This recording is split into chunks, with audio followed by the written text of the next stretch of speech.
특별한 강단을 만든 기도회입니다. 자, 기도가 참 중요한 게 뭐냐면 오늘 말씀의 제목과도 이제 연결이 되어져 있는데 참 기쁨을 찾기 힘든 시대 가운데 살아가고 있습니다. 지난 한 주 한번 되돌아보세요. 언제 우리가 웃었었나? 그저 웃을 수 있는 것은 텔레비전에서 우스갯소리 나올 때에 웃는 거 말고는 우리가 낮 시간에 사람들을 만나서 진짜 따뜻한 웃음으로 그들과 대하고 정말 이런 경우가 지난 한 주간의 우리의 삶 속에 얼마나 있었는가.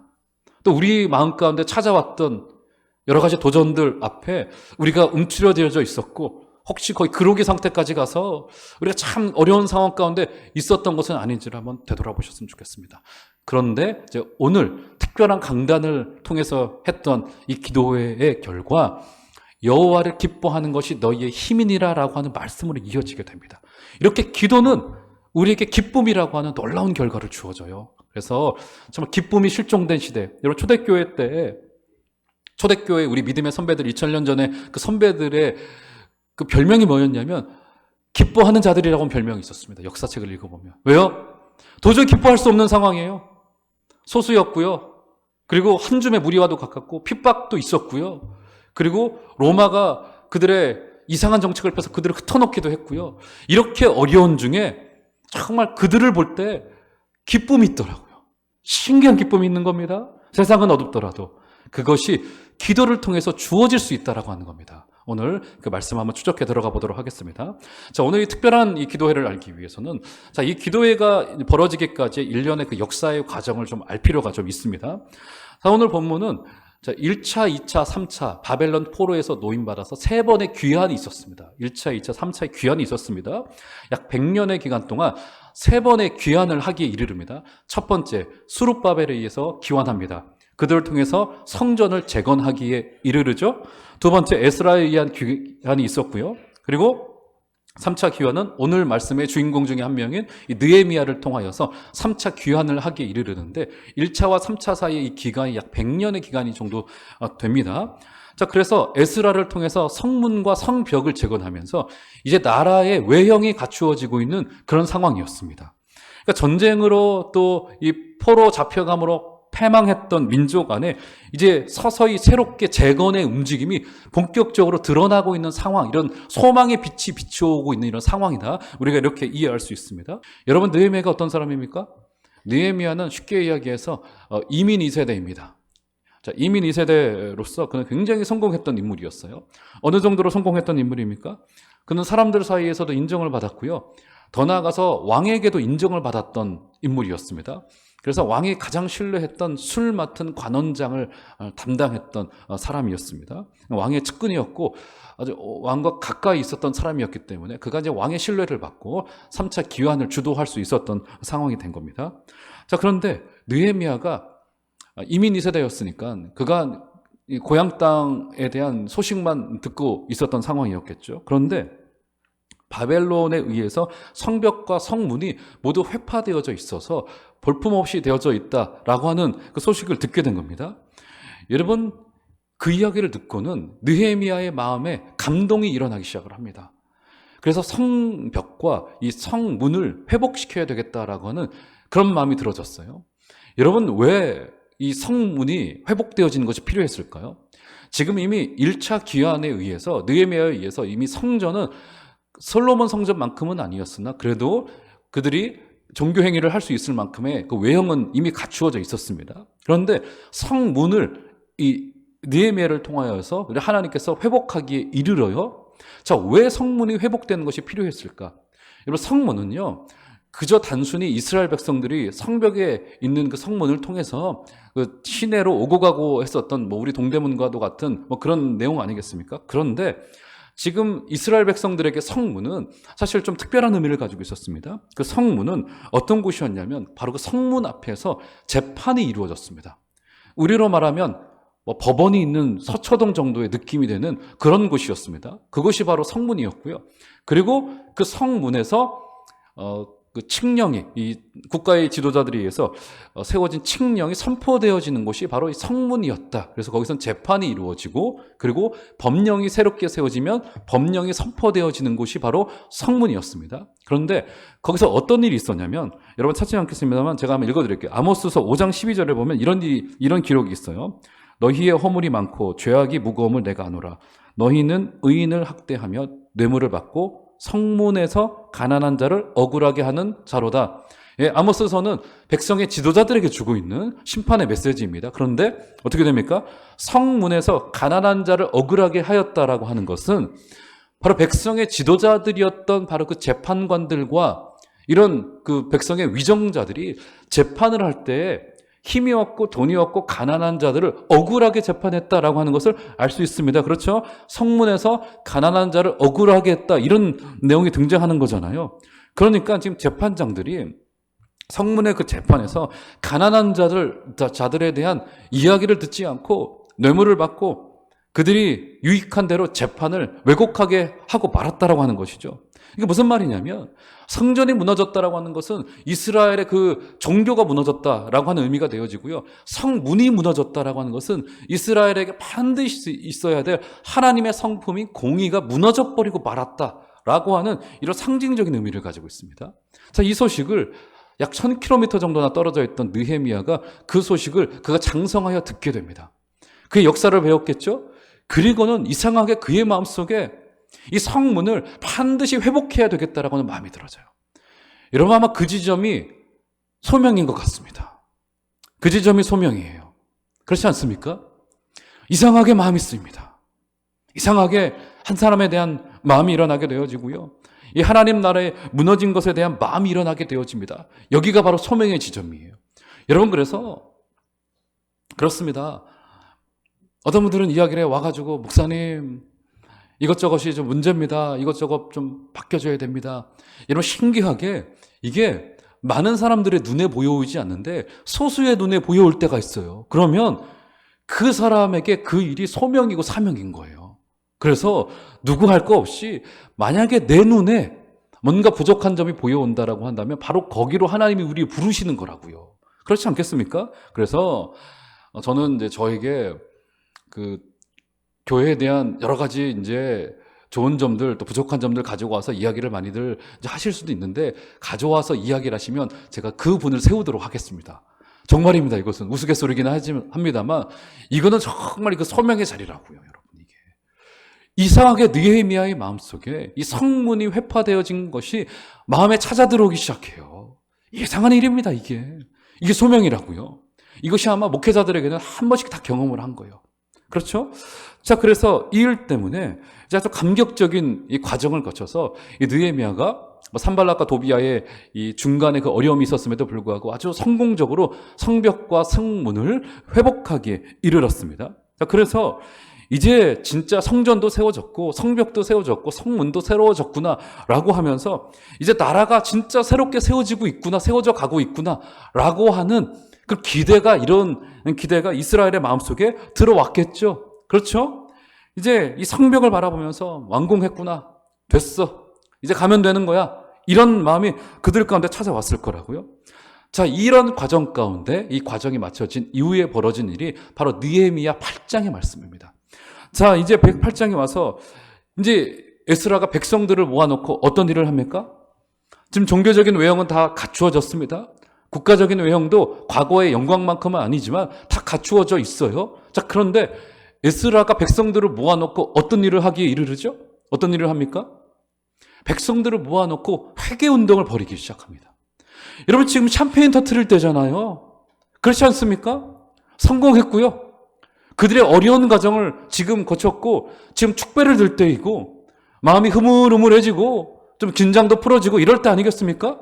그런데 쭉 늘어져가지고 술도 한잔 마시고 음식도 좀 마시면서 나는 됐어, 우린 성공했어 이렇게 해야 되고 또 그렇게 해도 충분히 누구도 뭐라고 하지 않을 그때 정말 독특한 그 에스라가 백성들을 모아놓고 아직 아니야.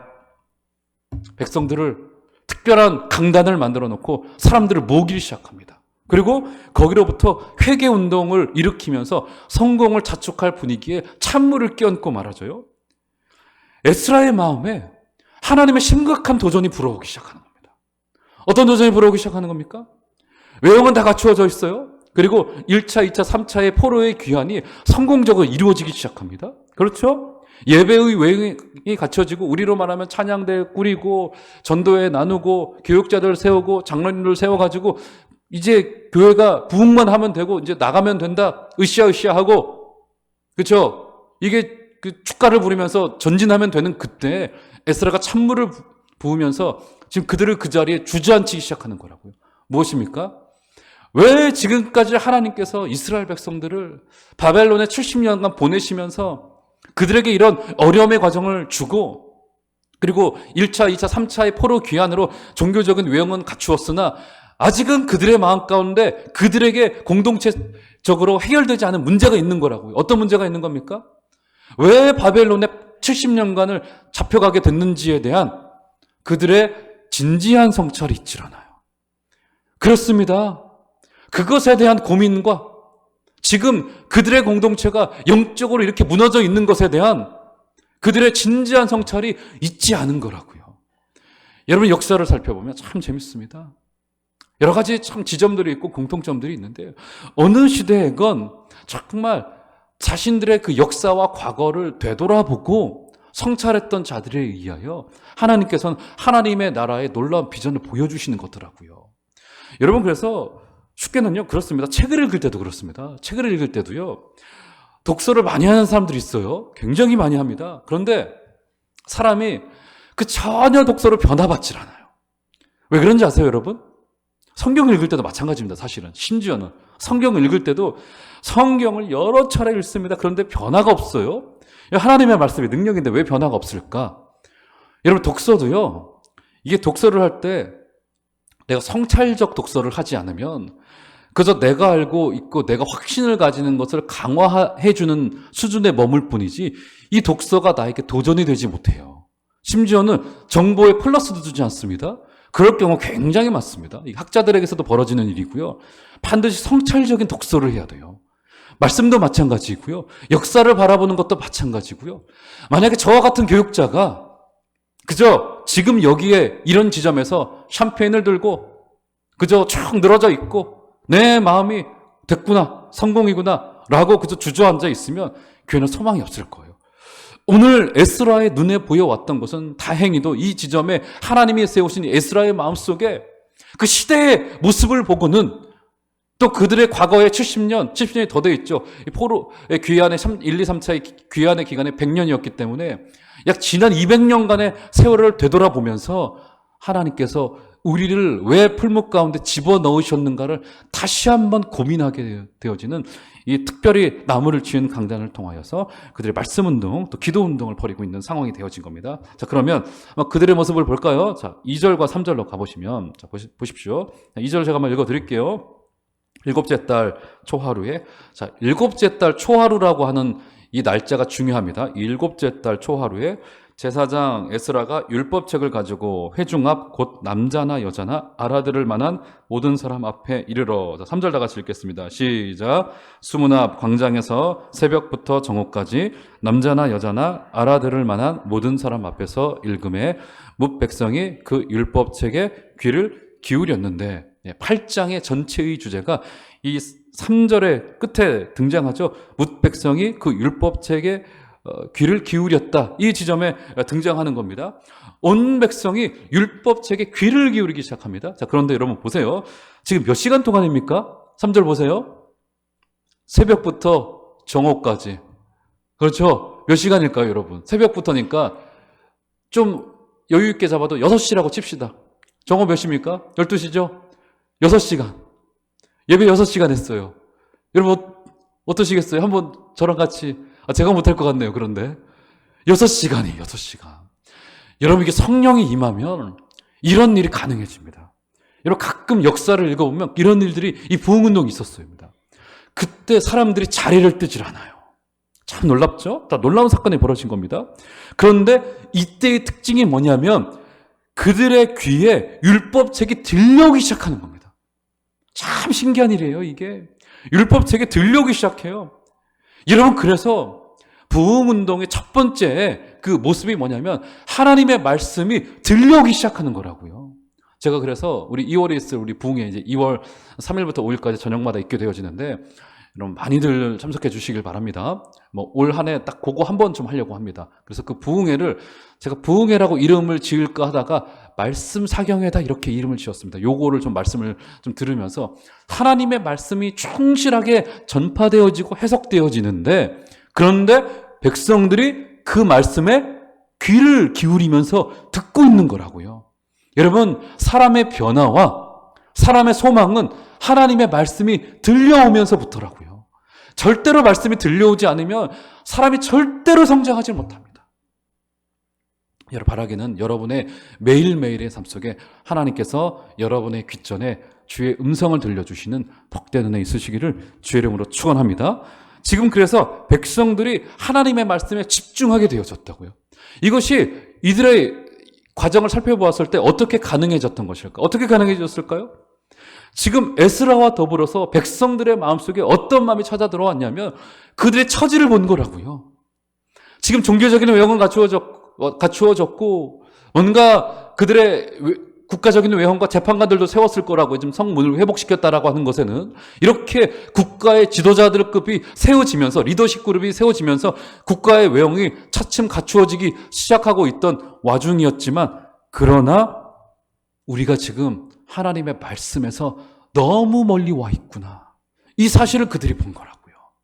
그리고는 그러다 보니까 마음이 가난해지다 보니까 그들이 하나님의 말씀에 귀를 기울이게 되는 것이 그저 내가 말씀에 귀를 기울여야 되겠다라고 하는 결심으로 된 것이 아니라 그들의 처지를 보고 그들의 영혼의 모습을 보고 하나님의 말씀에서 우리가 너무 멀리 와 있구나라고 하는 것을 그들이 본 거라고요. 사랑하는 여러분, 바라기는 우리의 평생의 모습과 태도가 하나님의 말씀에 대하여 이렇게 진지하게 말씀을 대해 주시는 은혜가 있기를 주의 이름으로 축원합니다. 여러분, 한 인생의 위기는 말씀이 들려오지 않으면서부터 예배가 습관화되면서부터 그렇게 되는 것은 일종의 공식과도 같습니다. 이것은 피할 수 없는 공식이라고요. 여러분, 달마다 하나님의 말씀에 듣기를 사모하시고 예배하는 것을 사모해 주시고 말씀 사경에도 사모해 주시고 그리고 만약에 내가 누구의 말씀이든 어떤 때에 성경을 읽는 것이든 내가 말씀이 지겹다, 위기입니다. 이건 공식이에요. 위기예요. 제가 경고합니다. 위기입니다. 그때 여러분 누구도 여러분들을 건져낼 수 없고요. 목사인 저도 어떻게 해줄 수가 없습니다. 하나님과 여러분이 풀어야 될 문제입니다. 위기예요. 들려오지 않으면. 그때 하나님의 말씀 앞에 다시 한번 오늘 에스라와 같이 백성들의 이 태도와도 같이 진지하게 마음을 짚고 다시 한번 설 수 있게 되어지는 은혜가 있기를 주의 이름으로 축원합니다. 그러다 보니 4절로 가보시면 이렇게 말합니다. 그 유명한 말씀 등장하죠? 다 같이 한번 읽어볼까요? 한번 읽겠습니다. 시작. 그때 학사 에스라가 특별히 지은 나무 강단에 서고 그의 곁 오른쪽에 선 자는 마띠디아와 스마와 아나와 우리야와 힐기야와 마아세야요. 그의 왼쪽에 선 자는 부다야와 미사엘과 말기야와 하숨과 하스바타나와 스가랴와 무술람이라 라고 말하죠. 그렇죠? 에스라를 중심으로 백성의 지도자들이 쓰고 특별히 지은 나무 강단이라고 말하죠. 어떤 강단인지 궁금합니다. 저도 그런 강단 위에 한번 서보고 싶어요. 그런데 특별히 지은 나무 강단이라고 하는 것은 그들에게 지금 특별히 하나님의 은혜가 필요한 시점이라고 하는 것을 이렇게 말하고 있는 거라고요. 그래서 여기에 올라가가지고 여기로부터 하나님의 말씀을 읽고 낭독하고 해석하면서 6시간 이상을 보내면서 하나님의 특별한 은혜가 그들 가운데 임했습니다. 사랑하는 여러분, 하나님의 특별한 은혜를 구하시고 그 특별한 은혜를 붙드시고 간절히 올 한 해 동안에 많이 기도하시는 복된 은혜 있으시기를 주의 이름으로 축원합니다. 그래서 어떤 말씀들이 어떤 상황들이 벌어지냐면 오늘 읽지 않았습니다만 8절로 가보시면 이렇게 이야기를 해요. 보시면 하나님의 율법책을 낭독하고 그 뜻을 해석하여 백성에게 그 낭독하는 것을 다 깨닫게 하니, 그렇죠. 하나님의 말씀을 읽고 이것을 해석하고 주의하여서 백성에게 낭독하는 것을 알게 하였다.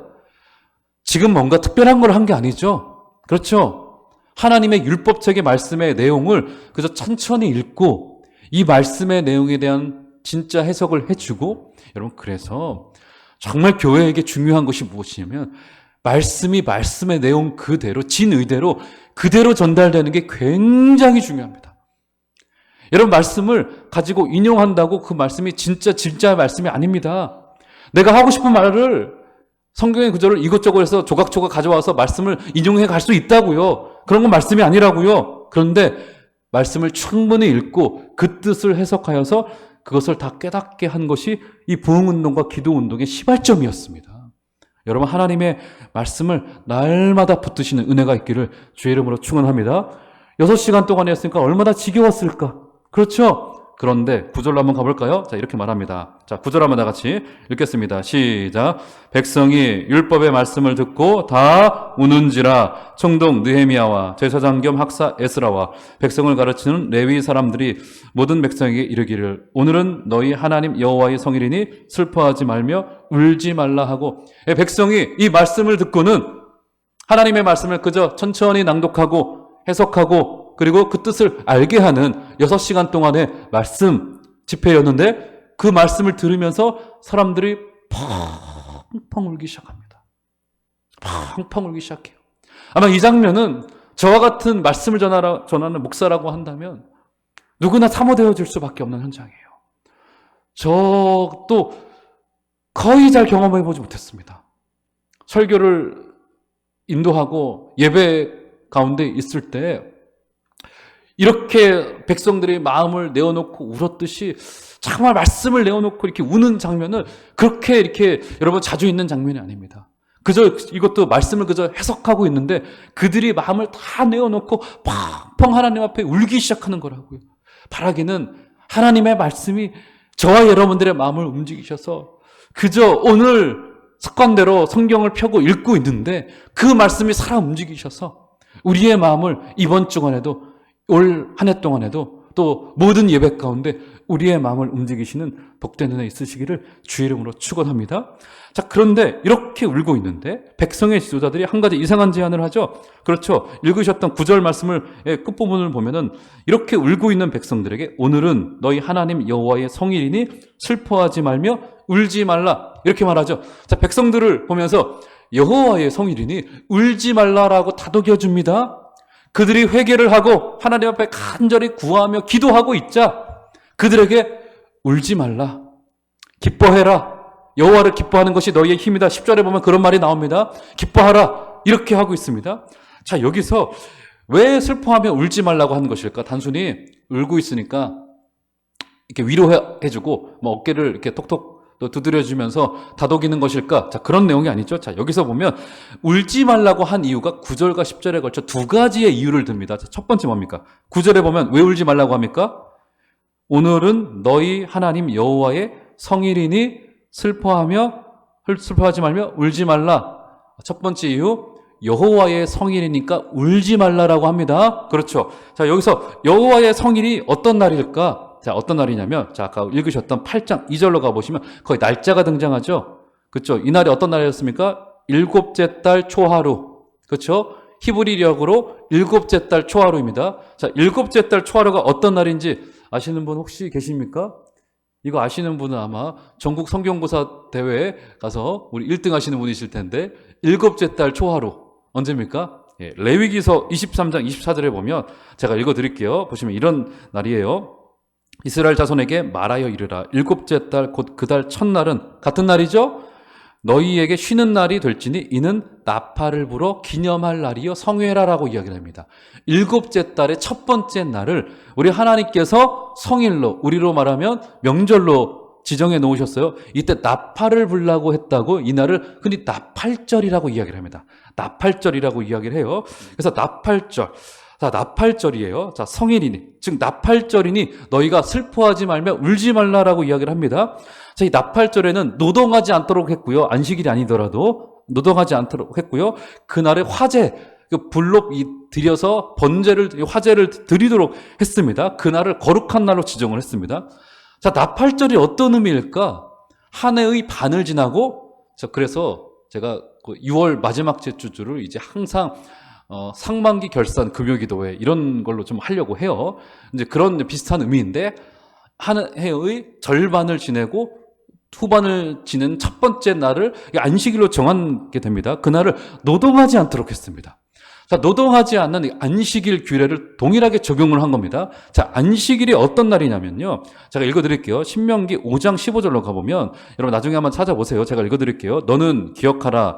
내가 애굽 땅에서 종이 되었더니 내 하나님 여호와가 강한 손과 편팔로 거기서 너를 인도하여 내었나니 그러므로 내 하나님 여호와가 내게 명령하여 안식일을 지키라 하였느니라. 네, 15절, 신명기 5장 15절 보면 안식일을 지키라 했던 이 규례를 주셨던 이유가 무엇입니까? 안식일을 지키라고 했던 것은 너희가 애굽 땅에서 종되었다가 하나님의 손에 의하여 구원받았기 때문에 너희가 노동하지 말고 일주일에 하루는 쉬어라 라고 하는 안식일에 대한 명령을 준 겁니다.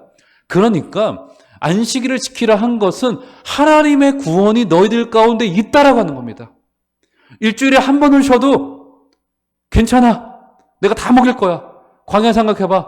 너희들 일주일 내내 놀았잖아. 내가 먹을 거 줬잖아. 여러분, 그래서 백수들 뭐라고 하지 마세요. 여러분, 백수가 성경적입니다. 그렇죠? 광야에서 먹이셨어요. 노시는 분들 뭐라고 하지 마세요. 힘들어요, 그분들도.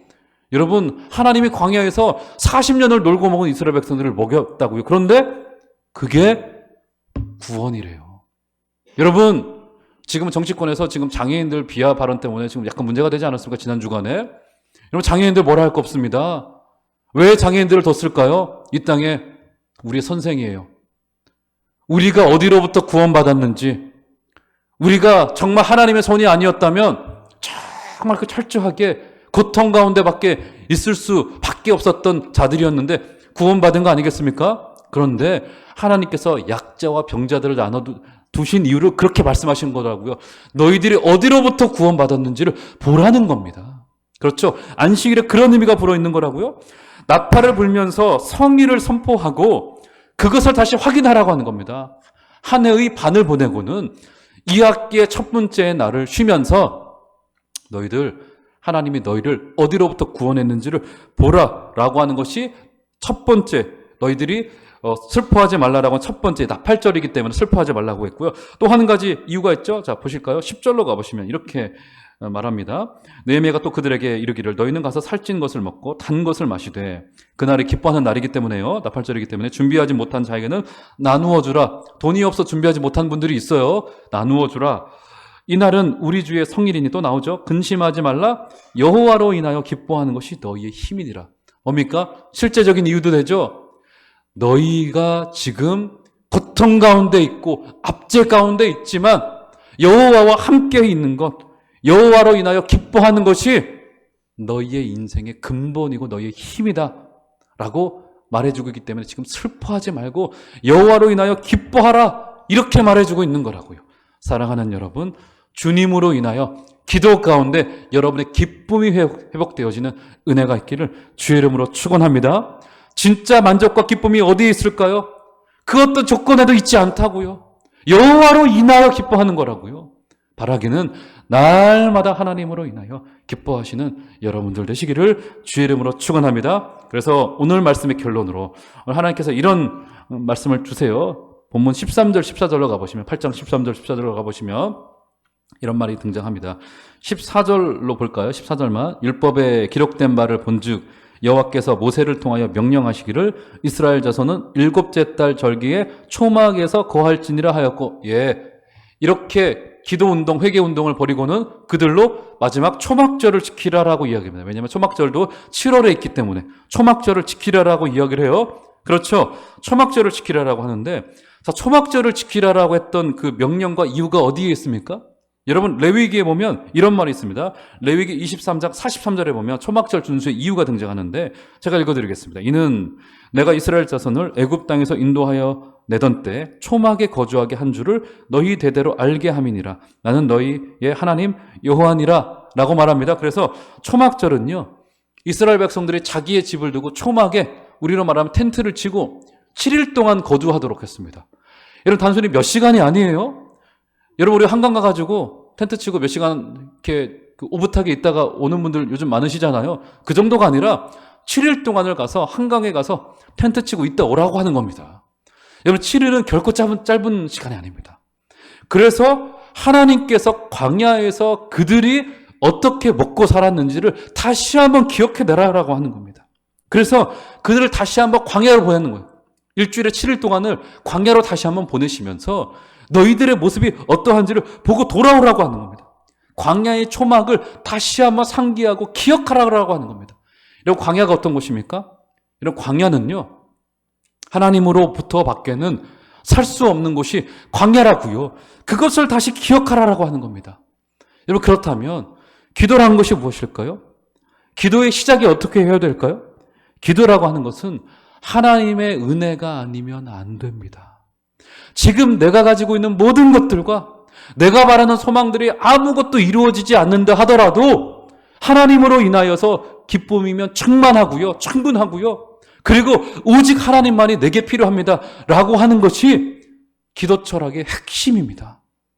우리가 원하는 것을 얻고자 하는 것도 기도의 최종적인 목적이 될 수 없습니다. 기도의 최종적인 목적은 오직 하나님으로만 가능합니다. 사랑하는 여러분, 그래야 교회 공동체에게는 소망이 있을 수 있고요. 그래야지만 우리 개인에게도 기쁨이 올 수 있습니다. 여러분, 오직 기도를 통하여서 오직 하나님만을 바라시는 복된 은혜 있으시기를 주의 이름으로 축원합니다. 그래서 오직 하나님의 말씀 앞에 서서 이번 한 주간도 또 올 2020년도 한 해 동안에도 하나님의 은혜를 붙드시는 복되고 놀라운 기적이 있으시기를 주의 이름으로 축원합니다.